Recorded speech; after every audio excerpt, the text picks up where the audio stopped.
So hello everyone, मेरा नाम फैजल है और मैं दृष्टांत इन्फोवेब को रिप्रेजेंट करता हूँ। आज मैं आपको हमारे सॉफ्टवेयर के एक नए फीचर्स के बारे में बताने वाला हूँ। पीओएस इनवॉइस में इस फीचर्स में क्या होता है कि प्रोडक्ट का बारकोड स्कैन करके कुछ ही सेकंड में इनवॉइस बना सकते हैं। मतलब कि अब मैन्युअली आइटम सर्च करने की जरूरत नहीं, बस बारकोड स्कैन करो और प्रोडक्ट ऑटोमेटिक इनवॉइस में आ जाएगी। देख सकते हो यहाँ पे मैं कस्टमर सिलेक्ट करता हूँ अभी, और कस्टमर सिलेक्ट करने के बाद यहाँ पर कुछ प्रोडक्ट है मैंने डेमो के लिए ऑलरेडी अपलोड कर रखी है, तो मैं उसको स्कैन करता हूँ। देखो स्कैन करने से डायरेक्ट प्रोडक्ट यहाँ पर आ गई है।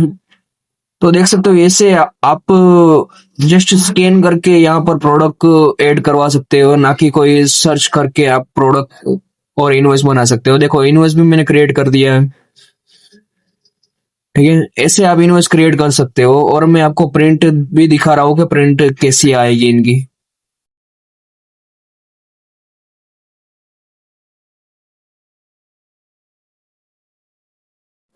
ऐसे ही आप बीज मित्रा से बहुत सारे प्रोडक्ट के बारकोड स्कैन करके कुछ ही समय में, कुछ ही टाइम में इनवॉइस क्रिएट कर सकते हैं।